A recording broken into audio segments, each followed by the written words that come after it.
الحمدللہ رب العالمین والصلاة والسلام علی رسولہ محمد وآلہ وصحبہ اجمعین۔ اعوذ باللہ من الشیطان الرجیم، بسم اللہ الرحمن الرحیم۔ واعتصموا بحبل اللہ جمیعا ولا تفرقوا، صدق اللہ العظیم۔ قابل صد احترام مولانا قاری قمر الدین صاحب اور ان کے ساتھ آنے والے علماء کرام جو پاکستان سے تشریف لائے ہیں اور آزاد کشمیر سے، سب کے اسماء گرامی تو مجھے آتے نہیں ہیں، اس لیے سب کو ہماری طرف سے وادی نیلارم پہ خوش آمدید۔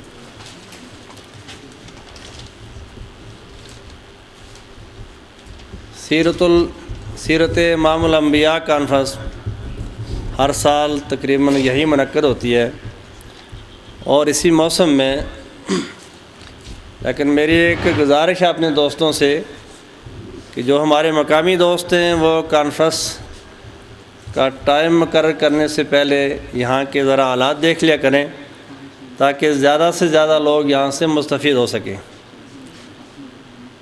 اگر چند دن بعد یہ کانفرنس ہوتی تو شاید یہاں میرے جو دوست بیٹھے ہیں یہ دگنا ہوتے اور اتنے دور سے آنے والے علماء کرام سے زیادہ فائدہ حاصل کر سکتے۔ بہرحال میرا خیال ہے کہ میرے دوست اس پہ آئندہ غور فرمائیں گے۔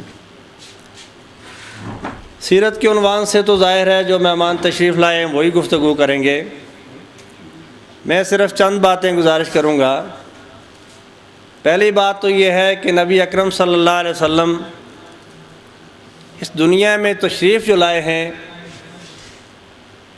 یہ کوئی محض روٹین کی تشریف نہیں ہے کہ ایک نبی گزرا تو دوسرا نبی تشریف لے آیا، اس کے بعد تیسرا تشریف لے آیا، کوئی ایک علاقے کے لیے آیا، کوئی ایک بستی کے لیے آیا، کوئی ایک قوم کے لیے آیا، لیکن نبی اکرم صلی اللہ علیہ وسلم ایک خاتم النبیین بن کر تشریف لائے ہیں، اس لیے آپ کا پیغام بھی آخری پیغام ہے، اس میں کسی قسم کی ترمیم و تنسیخ کی گنجائش نہیں ہے۔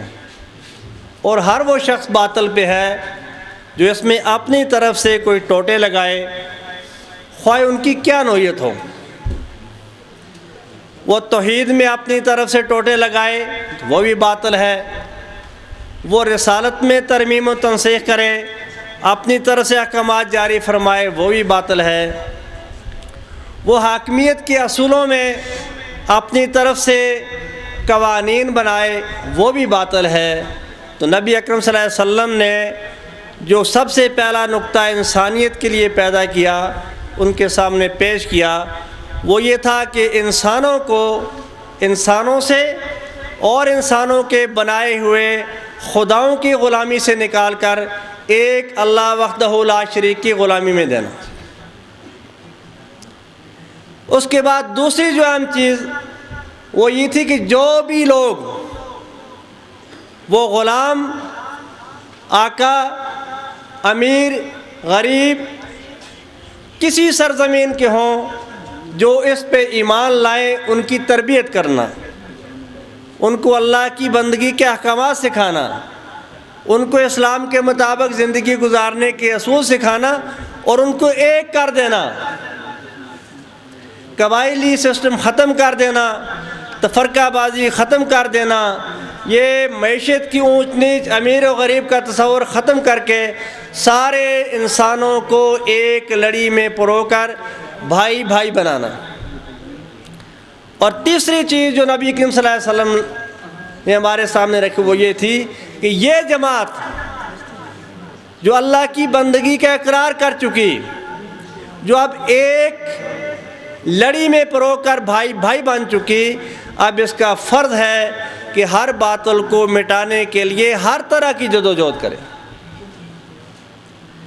وہ زبان سے باطل کے خلاف بولے، وہ اپنے کردار سے باطل کے مخالف کردار پیدا کرے، وہ اپنی تلوار سے باطل کے خلاف جنگ کرے، وہ اپنی معیشت کو اسلام کے اصولوں کے مطابق بنا کر باطل معیشت کو تباہ و برباد کرے۔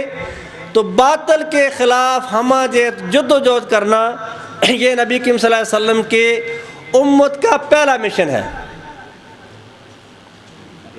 اور میں یہ سمجھتا ہوں کہ جو ہمارے اس وقت کمزوریاں ہیں ان کے اندر سب سے بڑی اہم بات یہ ہے کہ ہم اتنے تقسیم ہو چکے کہ وہ مشن جو ہمارے سامنے تھا وہ اوجھل ہو گیا۔ چوتھی بات جو میں آپ سے گزارش کروں وہ بحیثیت کشمیری کہ یہ جو ہم اس سرزمین پہ بیٹھے ہیں یہ سرزمین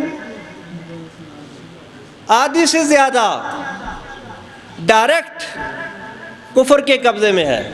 یہ کشمیر جہاں کی بستی مسلمانوں کی بستی ہے، جہاں کے باشندے مسلمان ہیں، یہ آدھی سے زیادہ ڈائریکٹ کفار کے کنٹرول میں ہے، اور یہ جو تھوڑا سا حصہ ہمارے پاس ہے یہ بھی عملاً ان کے رحم و کرم پہ ہے۔ تو ایک مسلمان ہونے کے ناطے ساری انسانیت کا اور بالخصوص آپ کا اور میرا اور ان لوگوں کا جو جہاد پہ ایمان رکھتے ہیں، جو قرآن کو قرآن مانتے ہیں، ہمارا فرض ہے کہ ہم اس کی آزادی کے لیے جدوجہد کریں۔ یہ آزاد ہو یا نہ ہو یہ میرا اور آپ کا کام نہیں ہے، لیکن اس کے لیے ہم نے جدوجہد کی، اللہ کے سامنے یہ جواب دینا یہ ہماری ذمہ داری ہے۔ اور پانچویں چیز جو آپ کے سامنے رکھنا چاہتا ہوں میرے وادی نیلم کے دوستو، کہ یہ جو ہم تقاریر کرتے ہیں، قرآن کی آیات سنتے ہیں سناتے ہیں، احادیث رسول پڑھتے ہیں پڑھاتے ہیں سنتے ہیں، ان کی تشریحات، ان کے اندر ایک پیغام ہوتا ہے، وہ ہے انسانی حقوق کا پیغام، کہ دریائے فرات کے کنارے کتا بھوکا مار جائے تو عمر جواب دہ ہے۔ کیوں جواب دہ ہے؟ اس لیے کہ اس کے پاس اختیار ہے کہ اس کتے تک کھانا پہنچا سکے۔ بوڑھی کے گھر میں خود بوریاں اٹھا کر عمر کیوں لے جائے؟ اس لیے کہ عمر کے پاس یہ طاقت ہے، یہ ذمہ داری ہے کہ وہاں تک پہنچے۔ تو اس سرزمین کو جو ہمارے اپنے یہ منافقین کا گروہ جو لوٹ رہا ہے، آخر اس سرزمین کو کون بچائے گا؟ کیا وہ ٹھیکیدار جو اس کی جلد اتار رہا ہے؟ کیا وہ سمگلر جو اس کے اندر کے خزانے نکال کر باطل قوت کو فراہم کر رہا ہے؟ وہ ہرگز ایسا نہیں کریں گے۔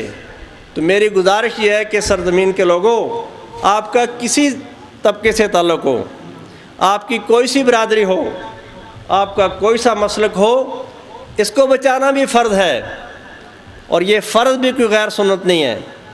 آقا نامدار حضرت محمد مصطفیٰ صلی اللہ علیہ وسلم ہجرت کر کے مدینہ تشریف لے آئے تھے، واپس مکہ کیوں گئے؟ کہ وہ سرزمین جو آپ کی پیدائش کی سرزمین ہے، اس سرزمین کے حقوق بحال کیے جائیں، کعبۃ اللہ کو پاک کیا جائے، مکہ والوں کو انسانی غلامی سے نکالا جائے۔ تو ہر سرزمین کے باشندوں پہ یہ فرض ہے کہ وہ اپنی سرزمین کو ظلم سے نجات دلائیں۔ تو یہ میرا اور آپ کا بھی فرض ہے۔